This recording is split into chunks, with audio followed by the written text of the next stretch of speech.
And we are live. Welcome into the Storycraft Cafe, everybody. I am your story barista, Hank Garner, as always, and joining me tonight, Ian Garner, Lauren Moore, Josh Hayes, Amy Hale, and our very special guest this week, Jacob Wright. You met the other four folks last week as we talked about kicking off this writing challenge Right. and You what met we the hope other four to do. folks last I'm week getting as we feedback. talked about I'm kicking off hearing this myself. writing challenge Right. and You what met we the Well, other four to do. folks last Somebody's week got it open on YouTube or something.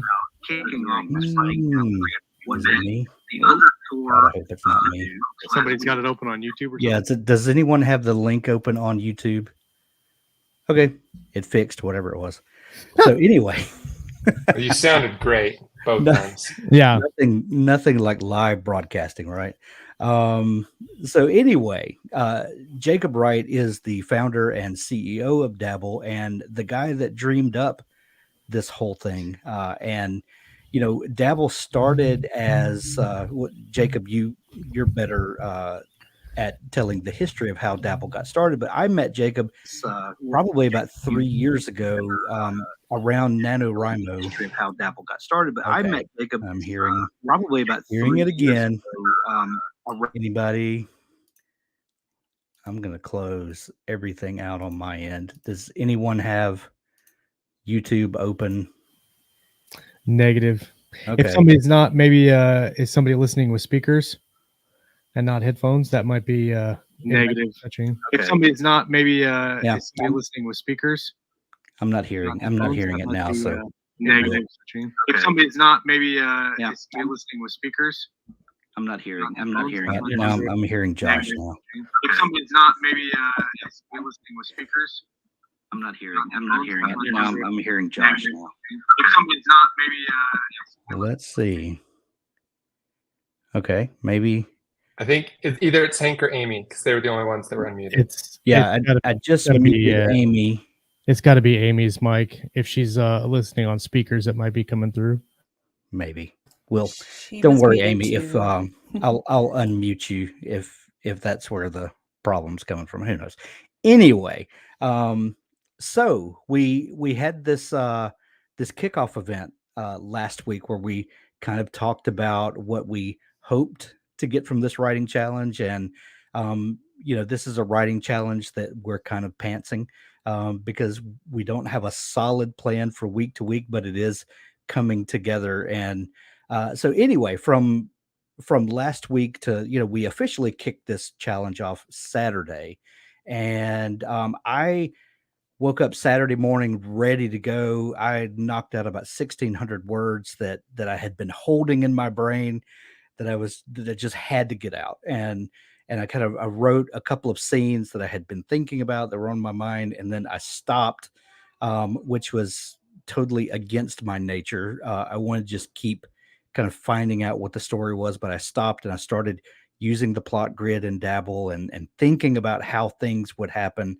and start laying out some plot cards. I'll tell you what, Jacob, I was surprised by the fact that slowing down and thinking about your plot.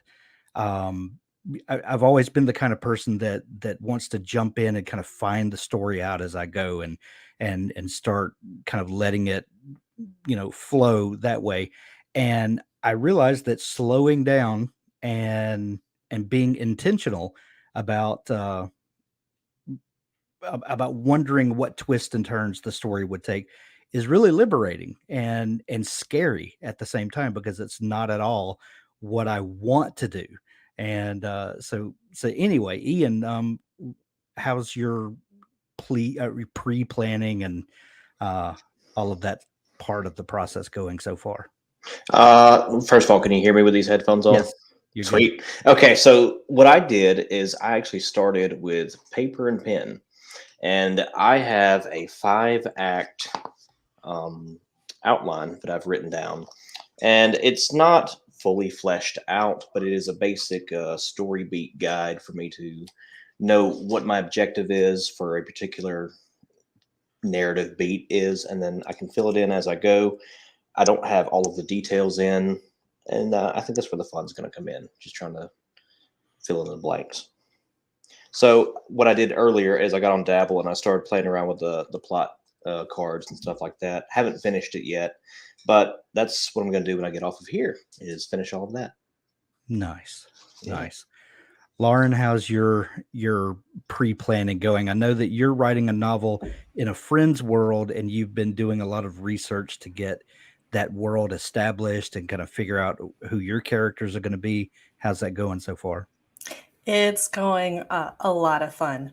I'm in book 2 of the series, and I did ask the authors if I could say, and yeah, they Nick and Jason said it was okay if I could talk about the Forgotten Ruins series, which Love is that series. very fun. Okay, it's rangers that are sent into basically like Tolkien's world. So we've got orcs, we've got goblins, we have witches, we've got fairies, we've got vampires. We even have creatures that are sort of like, giant spiders, but D&D kind of monsters. So there's a lot of material to wade through. And normally, yeah, I've got my notebooks out, I've got my Post-its out, but I cracked open Dabble this morning at like 5:30 in the morning, and I started just bringing out the different sheets. I got my characters going. I got my world building section going.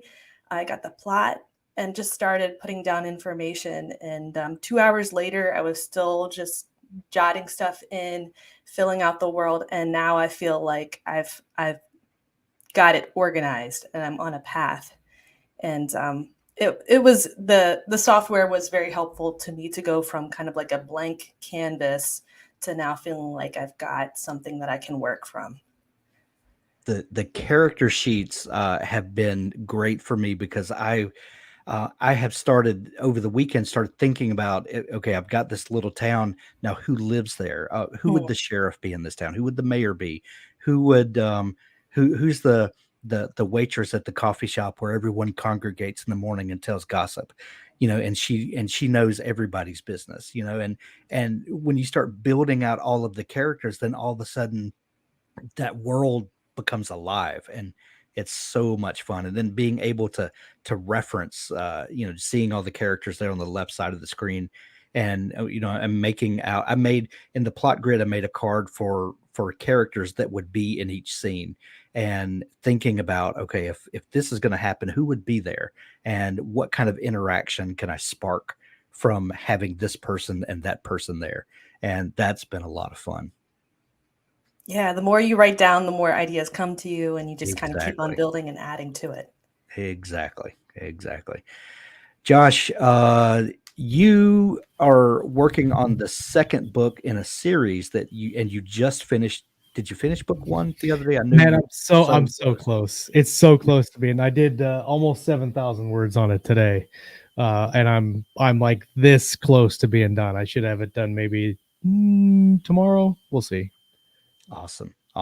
So, what will you bring in from that series that will help you in writing book 2?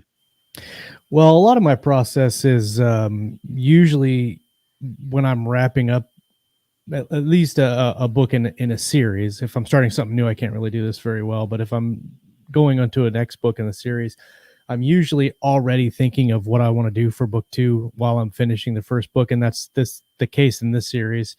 I've got, I don't know, you saw all the windows I had on my work computer. I've got like 4 different documents that I'm kind of trying to compile my ideas and notes. And one of the things I just noticed while I was messing around with Dabble right before we started was the note card deal, which I didn't understand when I looked at it last week. A lot of the ways that I do scenes is I'll just do outlines in Word. And then while I'm starting a book, I just write down what I need in the outline. Like, this is what I need here. This is what I need here. I'll also write down points for what the characters need in the book itself. And that really helps me narrow down what I have to do per character and then flesh it out from there. But one of the interesting things I just saw on the realized on the plotter deal was that I could just create cards anywhere and just start writing in the cards. And that's normally what I do anyway. I just do it on an outline form instead of on note cards. But a lot of the trouble I always run into while I'm doing that is sometimes it's out of order, and then I have to copy and paste, and then the outline numbers get all screwy, and then you're like, come on, Word, I had this in this outline thing, and it's not number 17, it's 6 now, and it's not like changing around.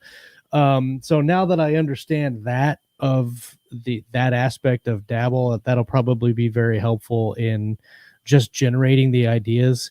I'll probably be doing that a lot this week, is just sitting down and generating the ideas for the plot points that I already have established. So yeah, I think I've got, I don't know, probably 500-600 words of planning for book 2 already done. I don't know, I'll probably hit 10 or 12,000 words in planning before I actually start writing it. Hopefully by the time I get done with that, I know what the ending of the book is. Because right now I have an idea of what I need to do with the book.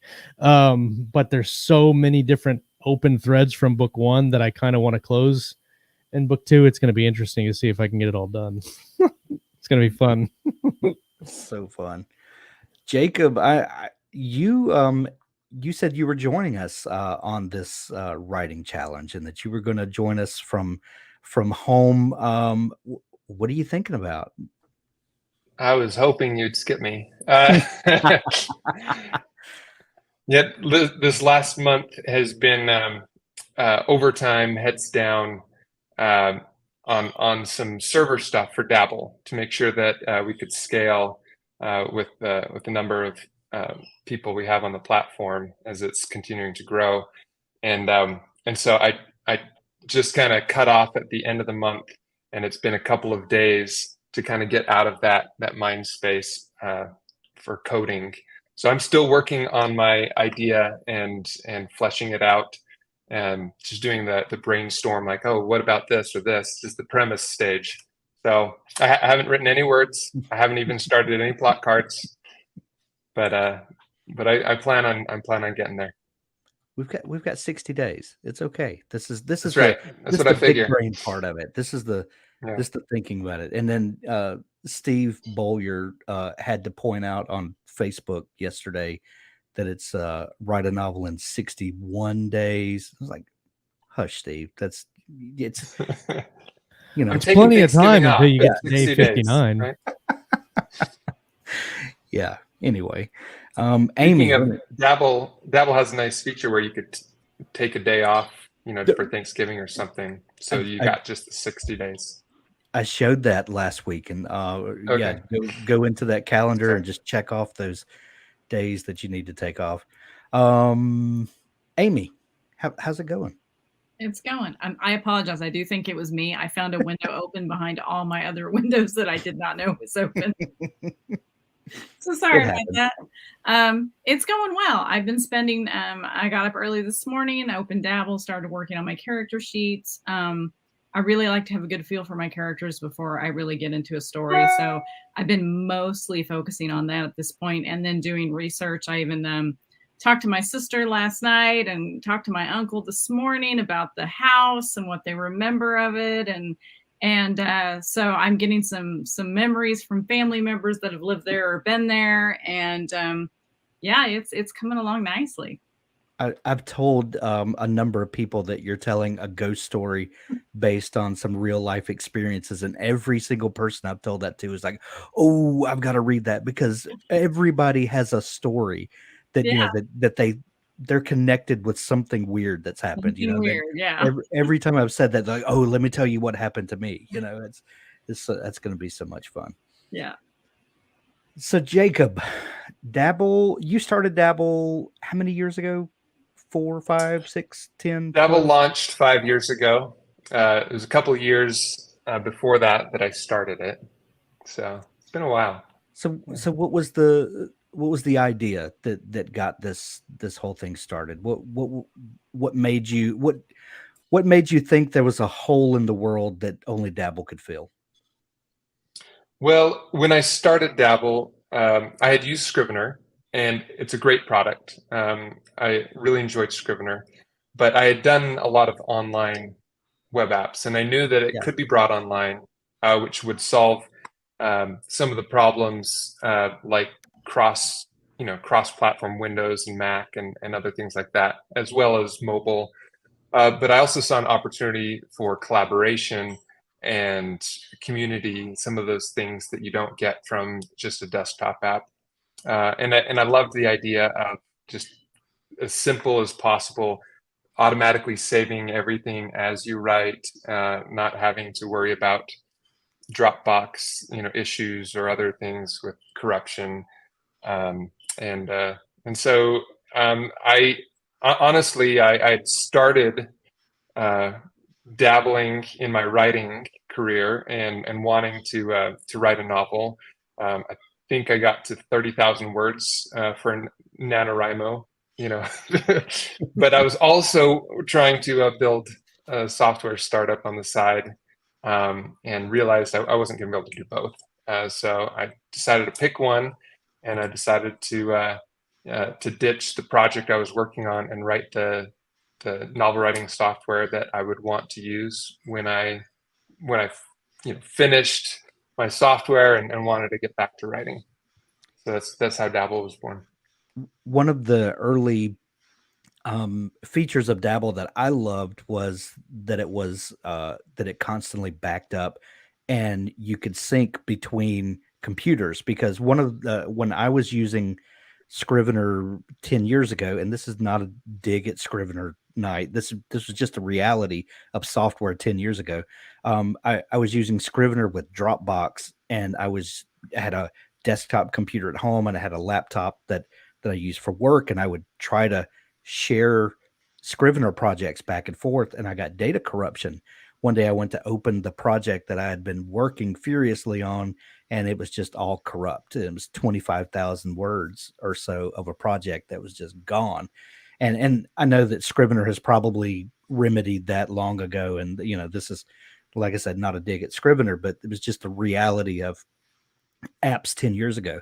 And the fact that I could just not worry about it and not have to worry if I opened it on this computer, but it hasn't finished syncing on the other one, is everything going to go up in smoke? And that, and that's an interesting phrase. We actually had a customer whose house burned down, and they were able to pick up Dabble on their friend's computer at their house while insurance and everything was being taken care of, and continue writing.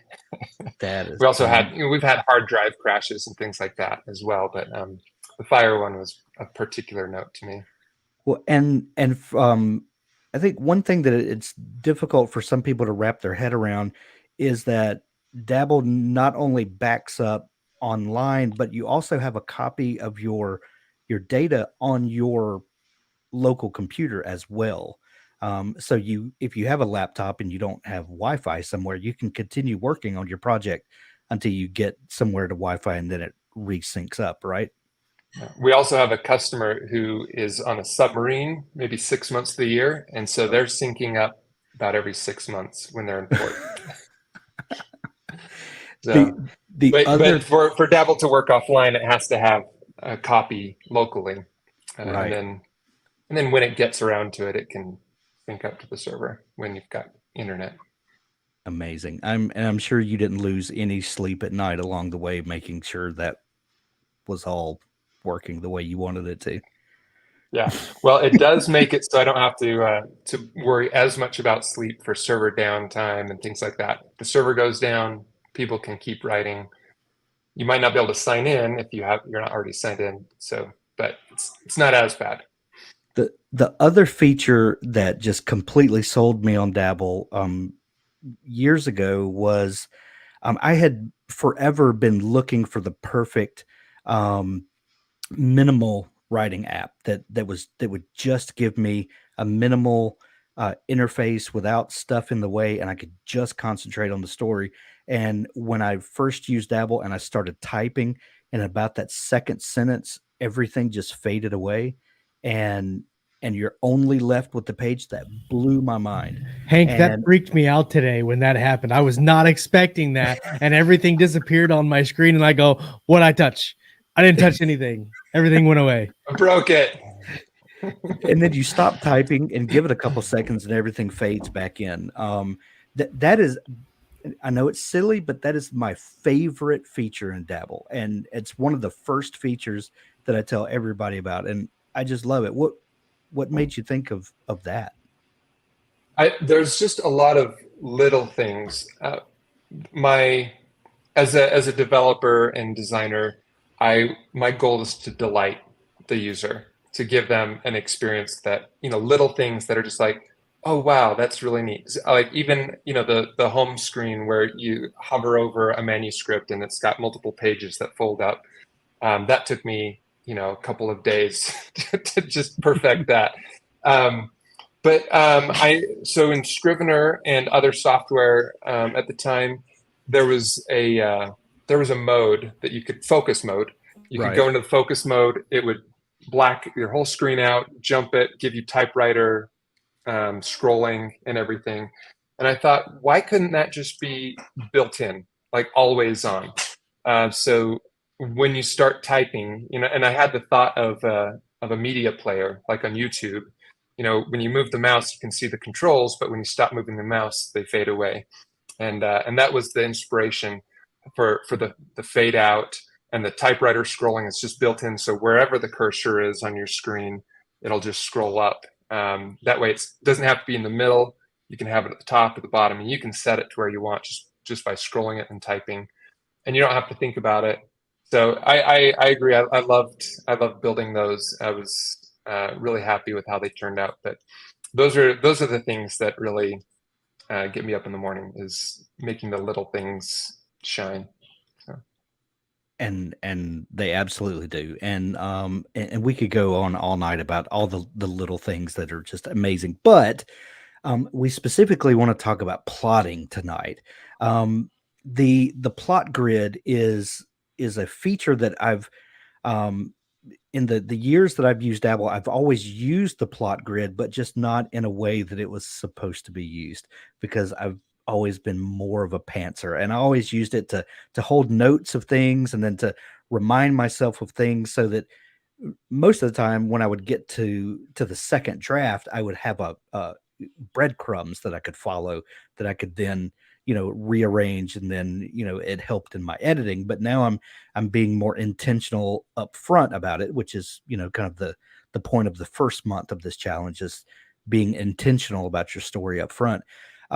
You fashioned the plot grid on, and we've all seen the it's not a meme, but the images that have been shared online of the author of Harry Potter, and how she used this grid to map out how the story progressed. And was that the initial inspiration behind the plot grid? It was. I saw that and I thought, I'm a fan of Harry Potter as well, and I could see the different plot lines and the things that were going on, and I thought, wow, that's such a great idea. Maybe I could make that put that into Dabble. When I launched with Dabble, I knew that I needed publishing eventually, editing eventually, but I needed to at least have the writing, and it'd be nice if I could have some plotting tools for those who do that before they're writing. So that was the goal, is to at least have some sort of plotting and writing tools. And yeah, I was really, I remember trying to figure out how I could make it. And I was in a hotel room with my brother. We were at Riot Games, where we both worked at the time, visiting on campus, and we were kind of brainstorming how it might work. And I think he said something about, because we were talking about plot points and storylines, and he said something about a grid, and I thought, oh, geometry, grid, line, point, like that's perfect. And then it just kind of clicked for me, and I was able to see it in my mind and then build it. So for the folks who have not experienced it yet, describe the plot grid. What we're talking about columns and rows. what do the columns represent, and when you add the cards through the rows, what does that represent? Yeah. So a lot of authors, when they plot their story, they've got just the one plot, and they'll cram all of the detail into each story card or whatever, each scene notes, right? And with what J.K. Rowling did is she split it out by storyline, by plot line, for each subplot. Like with, I think the book had Hagrid and Gromp, and it had, Malfoy and Snape, the enemies, and things like that. And that allows her, and in my mind, it would allow me to be able to make sure that the story was evenly paced, and that I could track, what happened with this plot line last, and make sure that a single plot line was continuous and didn't have holes or gaps.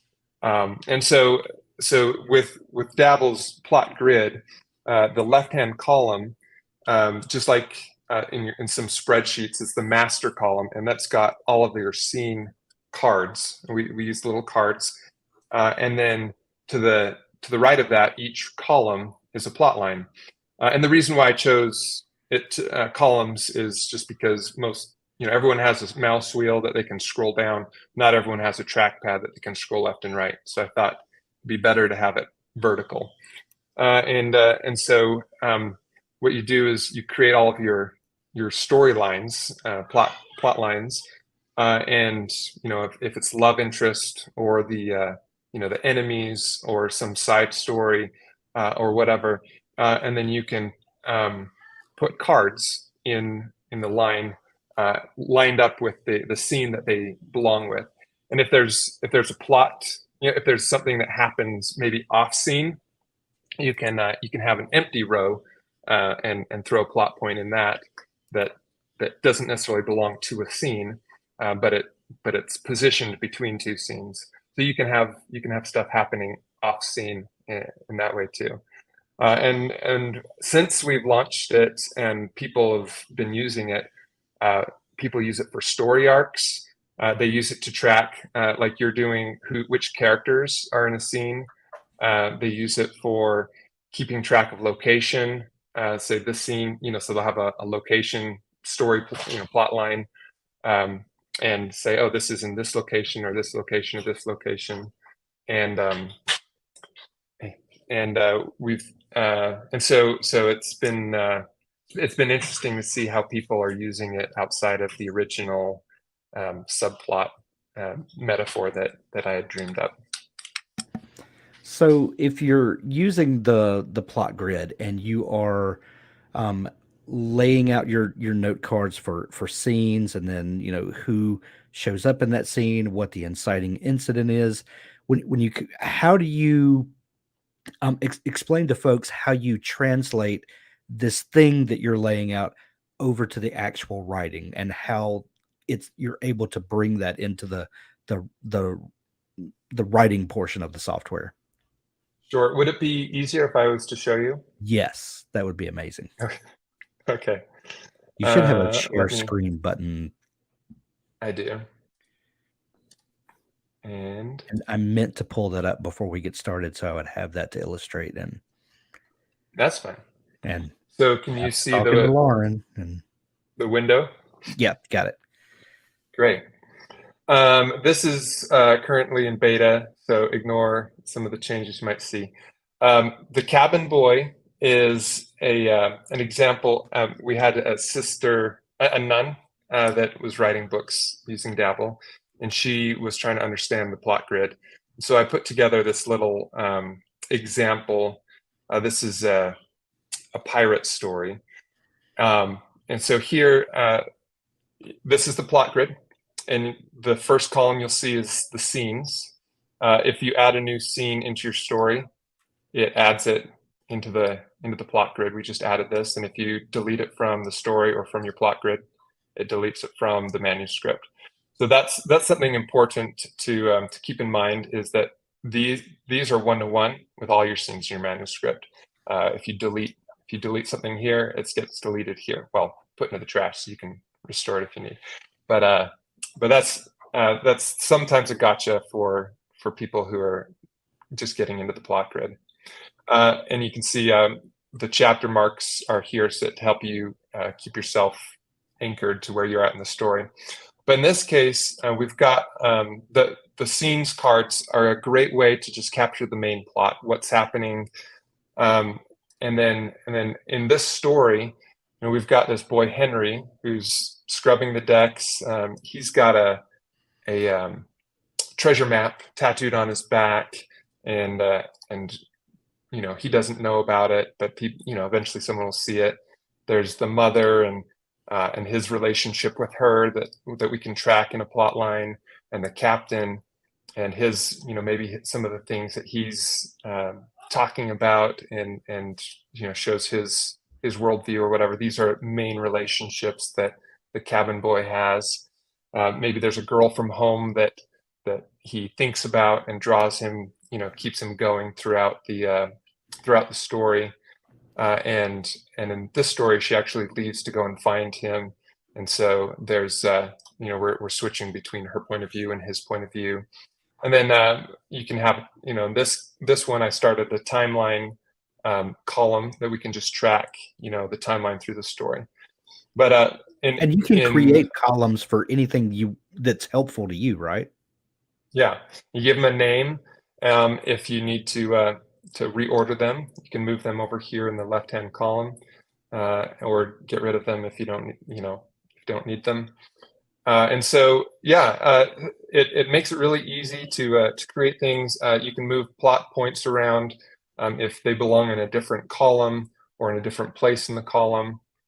And one thing to note as well is that a plot point can't be a scene, and a scene can't be a plot point. You can move them within the scenes column or within any of the plot points in the plot lines.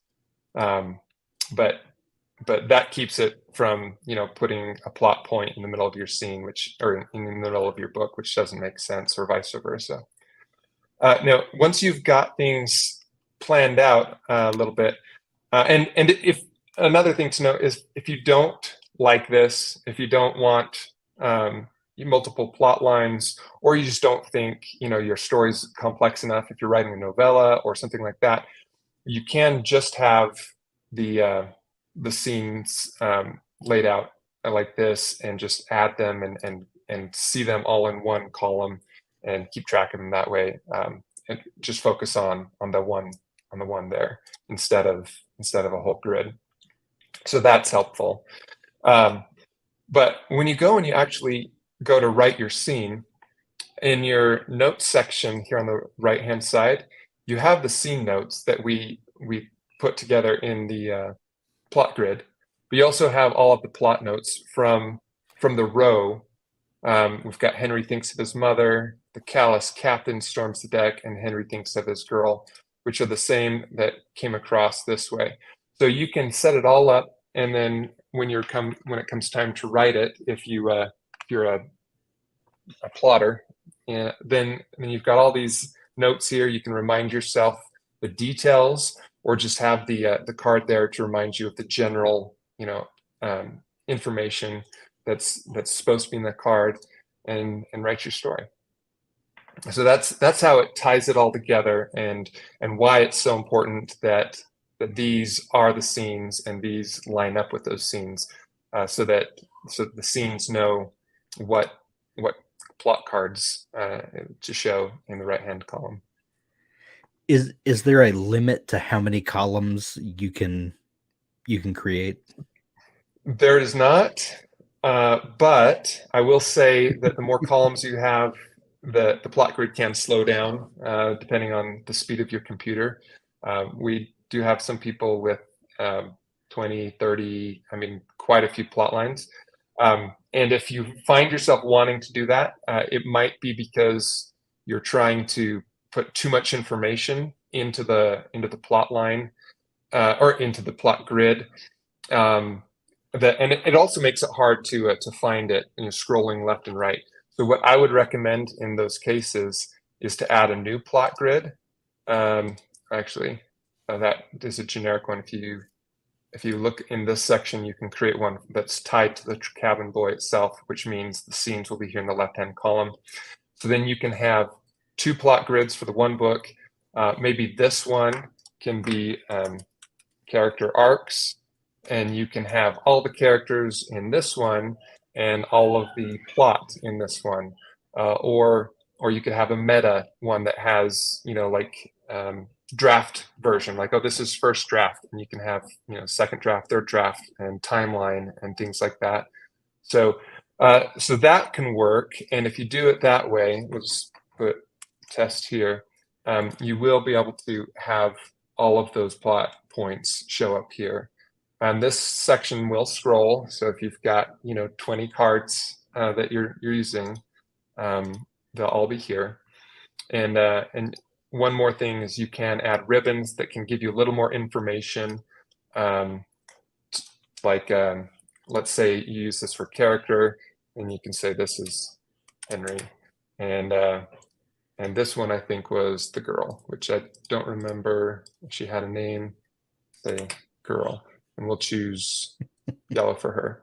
And so if you're using these labels, that can maybe help you have one fewer plot lines, and then you also get the color coding next to your scene over here, so you can see which character is speaking. Or if you want to use it for draft, like first draft, second draft, then you can track your drafts in the left, in this left column here. And I think if your problem is that you have too many plot points to fit on the screen when you're writing a particular scene, maybe that's a good indicator that there's too much going on in the scene. It's kind of a self-governing sort of thing, that if you've got more information there than will display, then maybe you're trying to do too much, and it's not going to translate to the reader very well. It could be, although there are some people that like to plan like really detailed, information into each scene. So, for them, for their sake, that there's options around that. One thing that is helpful as well, it's a little bit of a hidden feature, is these columns are resizable, and if you make this column large enough, then the full card will show up, which allows you to, if you've got a monitor that you're, a large enough monitor, which a lot of monitors are, if it's not an iPad or a smaller laptop, then you can have the full card there and be able to get a little more information without having to click it and open the card. So that's a little trick there that you can use. Love that. We actually had that question today from a user in the Storycraft Cafe website, and I think that opened up some possibilities for that person. Jacob, I could tell that you were a writer when I was using your platform this morning, because I was like, this dude, he's got like maybe 5 different tools that I normally have combined into one. I'll have my notebook over here where I'm, I've got a story grid kind of charted out, and then I'll start like writing down my scenes.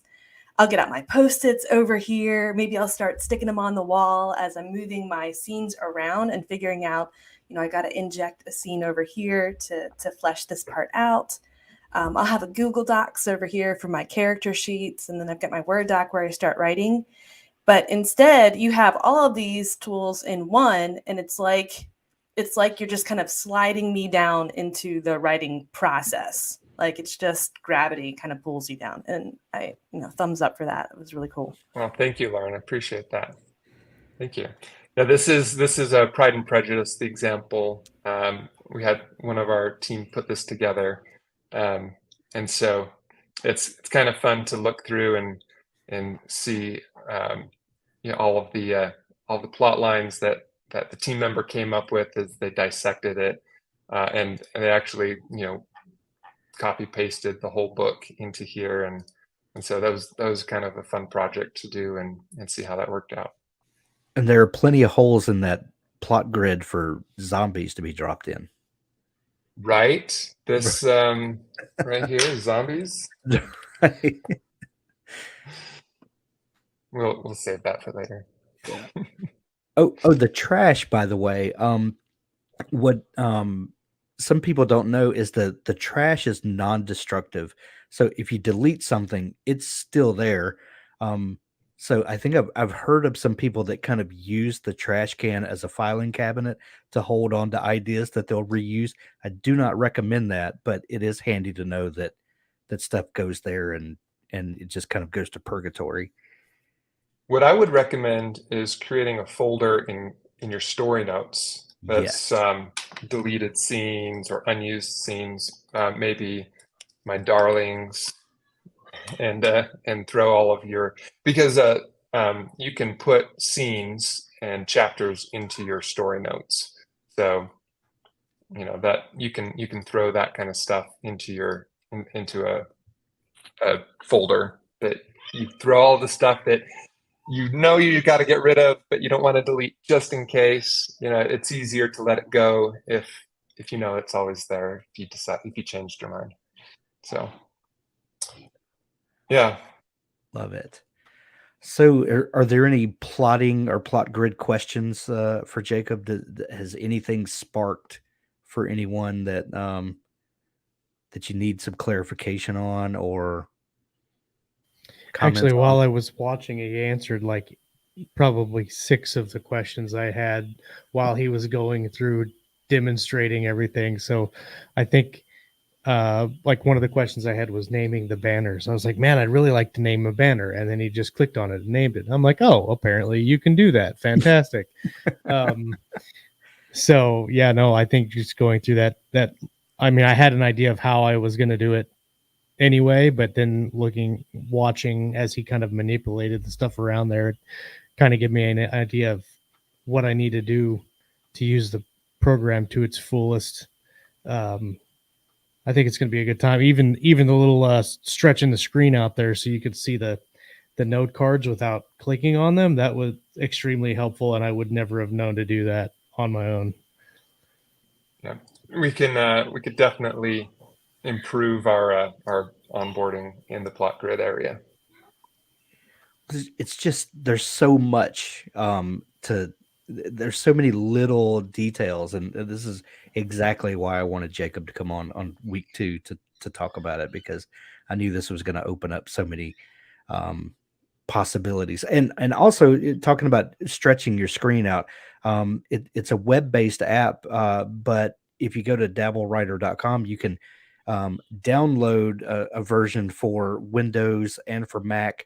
Or you can, if you're using Chrome, just click up in the toolbar and install it. It'll install as an app, so to speak. And then you can, full screen it, and it's not just another tab in your browser. And so, if you want it to behave more like a standalone app and go full screen. And that still syncs with the online version? Yeah. Yeah. Yep. It in essence is the online version, right, Jacob?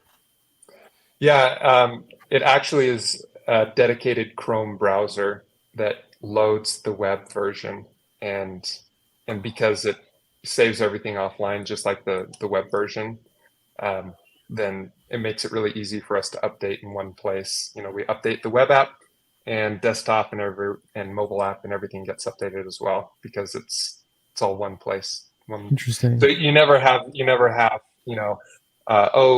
this version 5 is out, but in a couple of months we'll push it out to Windows or desktop or whatever. Right. So, yeah. Mirabar said the mobile version works great as well. I use it for taking notes when I'm away from the computer.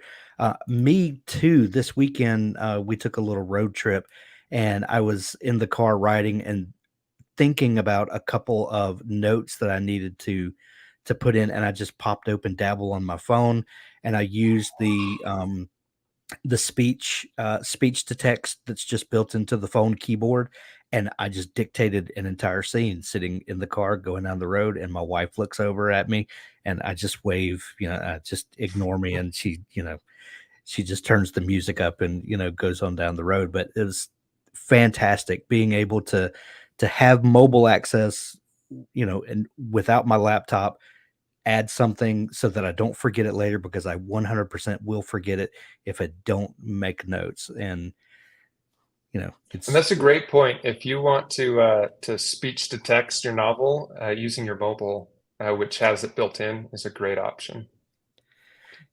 well, Michael LaRon is probably going to join us on our next writing challenge that we do after the first of the year. The goal is to do this once a quarter, and so after the first of the year, we're going to do it again.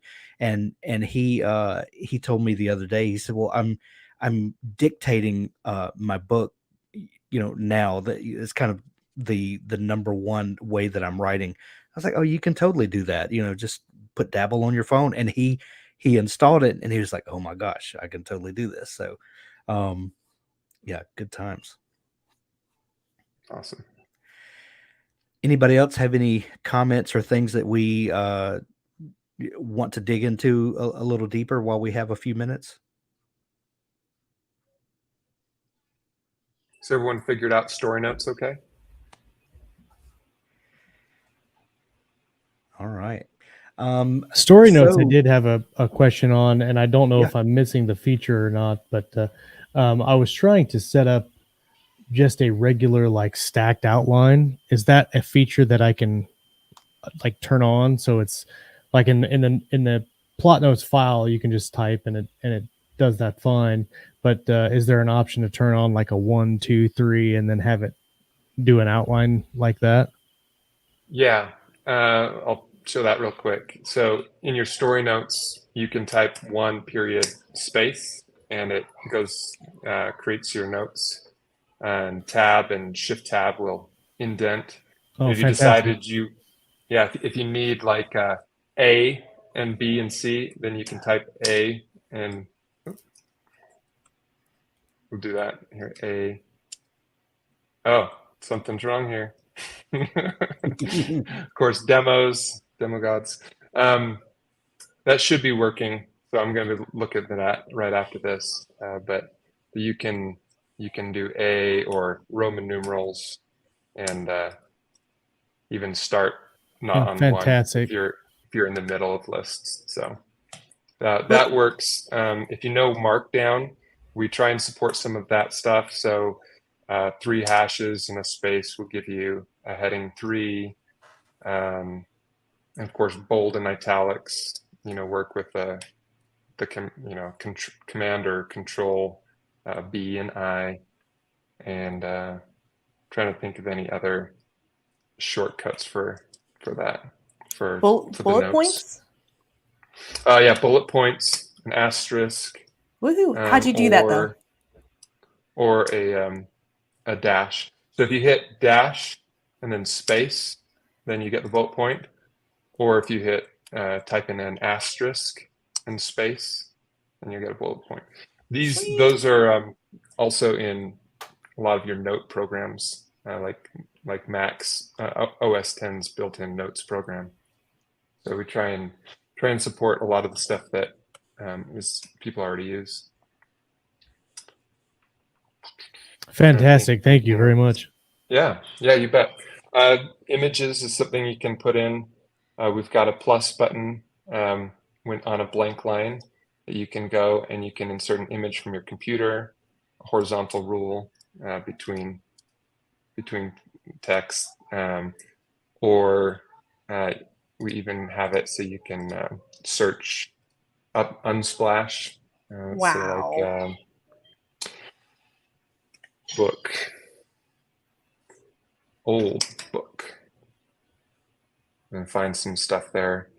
And if there's something that you like, it's great for locations and character, finding character images and things like that. I will be using that maybe tonight, because I love using images to get inspired and then to organize them like that. I had that written down about like, can we add pictures? And you answered my question. Awesome. Thank you. And Perfect. speaking of images, you can also add a cover image if you're like me. And like when I'm first What? thinking about a book, I like to kind of sketch up a cover it just helps me to get the feel of the book, if you will. and you can add that to your Dabble project like that right there. Oh, that's beautiful.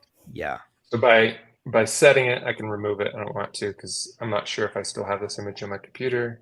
But you can set it, and then it will show up in your recent projects Nice. list here instead of your manuscript stack. So Very nice. yeah. Do you have an option for adding a whole bunch of chapters at one time instead of one at a time, perchance? Let me present again. I jumped out too early. So there's a couple of options. If you are already, if you have already written some stuff in Word or something like that, you could just come into chapter 1, copy it from Word, paste it in here, and Dabble will look for chapter 1, chapter 2, and even if there's a title underneath chapter 1 before it gets into the text, it will grab that title and it'll put everything in. Nice. It also will detect scene breaks that are a single hash or a few hashes or asterisks. So it'll detect those and auto create your scenes for you. We thought that would be a great import mechanism, so you can do from Word, Google Docs, OpenOffice, like anything you want, because copy and paste is universal. But what you're asking, I think, is probably for your actual book writing. And I know, right-click, add new chapter, that can get tedious. One way that could be faster is to do it like this. Mhm. That won't create the chapters, but you can do all your scenes. And then, by the way, plotline could also be, save the cat, and you can have, opening image. Oh my goodness. And That's exactly how I type. Right. And so you can do that and plot it out, and you can say, you know what, I'll get to the chapters later. These are my key scenes. This is what I want, name them and whatever. And then when you're ready to do the chapters, instead of dragging and dropping and that, headache, you can go into the manuscript view, which not everybody, maybe it's a little hidden, but you go to the manuscript view and you can go and say, okay, there needs to be a chapter between these two scenes. And you just click like that, chapter between these two scenes, insert chapter, give it the name, like, the almost middle. And My brain just exploded. Thank you very much for I that. know, mine too. Yeah. Because I And spent hey, this isn't quite right. I'm just going to move it over there. Okay, there we go. So Very yeah, nice. this makes it really easy to decide where those chapter breaks go if they're not solid for you in the beginning. If you're a scene-based writer and you know the scenes you want to write and you're not sure where you want to put the chapter breaks, you can write your whole book just with all the scenes in chapter 1, and then go through and figure out where you want them later. Yeah, I love that because Variant Press and Jeff Chaney, they use, and I use this too, story physics, the story engineering stuff. So if they've got a different plot grid too that you can use, but they start from there with their plots. So you could plot out his entire method in his book before you even figure out your chapters, and then start building your scenes from that. Yeah, I think this is where I felt like a tool like this needed to be, was from Larry Brooks. Yeah. So, him and maybe James Scott Bell said something similar. I don't remember. Yeah, but your tool makes it easy to be able to incorporate that into your scenes. Yeah. Like that's what I did all morning long. Was I first figured out how long my book's going to be, and then how long each chapter is going to be, and I marked it out. And I had 35 chapters, and they're all blank. And then I'm staring at this blank chart, going, "Where do I go from here?" And I'm like, story physics. I need to figure out what has to happen at about which part in the plot, and I could chart that all out, and then move your boxes around and add boxes where they needed to be. And it was all very intuitive. So that was very helpful this morning. Right. Thank you. You can move scenes around in here as well. I think because it's just as easy to do it over here, the moving the chapters around is the cooler, the more utility feature here. But you can get an overview of if you're writing a series in Dabble and you've got multiple books. This is the one place where you can see at least the main plot for multiple books in one place. So it wraps left to right. So, what other questions before I stop sharing? Stop presenting. I'm probably going to think of like 8 of them when we get off the call here, but I've got enough to have to cause some ruckus anyway. Perfect. Jacob, one thing we had a user. She said, "I think I said no to syncing with NaNoWriMo when the screen offered it. Can I change my mind?" And then Kaio answered it in the comments over here. But could you talk for just a minute about NaNoWriMo integration? Because NaNoWriMo is kind of what inspired our writing challenge, and we're doing a month of prep before we kind of all do Nano together. So we are huge proponents of NaNoWriMo, and Dabble is made to integrate with NaNoWriMo. Could you talk a little bit about how that works and how people can sync up their projects? You bet. So NaNoWriMo is it's in fact NaNoWriMo is we launched with NaNoWriMo when we first came out, and we've been a huge fan of NaNoWriMo since the beginning. So we sponsor them every year. So just if you're wondering about whether you should do it or not, you get a 20% discount just for participating for a year off of Dabble. And if you win Dabble, or if you win NaNoWriMo, reaching 50,000 words by the end of November, you'll get a 50% off for a year discount. So it's a big discount, but it's a big goal as well. If you did click no thanks, I don't want to see that again. You can go back in here, click on NaNoWrimo Settings. This is available during Camp Nano as well as November and the month before. You can go into that. You click on Authenticate. You put in your browser may autofill your Dabble username and password. Make sure you're not using that because unless you're using the same username and password for NaNoWriMo and Dabble, which you shouldn't. I wouldn't recommend reusing passwords.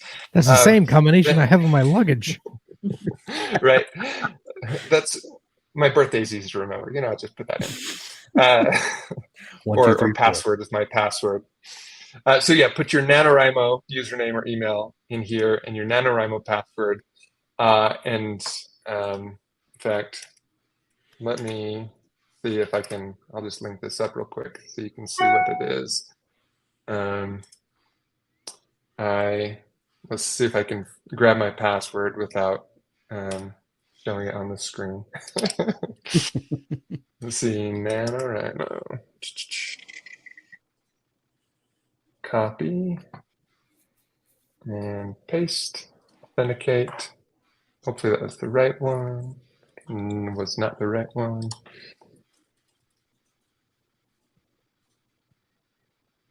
Okay, there we go. So now I've authenticated with NaNoWriMo.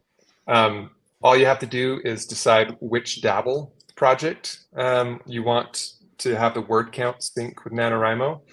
So you pick the one that that's your Nano novel, or you can create a new one from here if you signed up before creating your Nano novel. And then you do need to go to the NaNoWriMo website, sign in, and create the book there. You create a new goal, and it needs to be for NaNoWriMo 2022. You associate with the NaNoWriMo event, and you save the goal. It's going to auto set it to 50,000 in the end of November. Once that's all set, then back in Dabble, resync. Yeah, I just went there, and then it will see that it'll pull the novel information from NaNoWriMo, and it'll also let you know when your auth expires. This is because the auth that I just did, they only keep it active for a month. And so in the middle of NaNoWriMo, you will notice that your word count stops syncing, and you'll have to put in your username and password again. That's just kind of par for the course because of their system.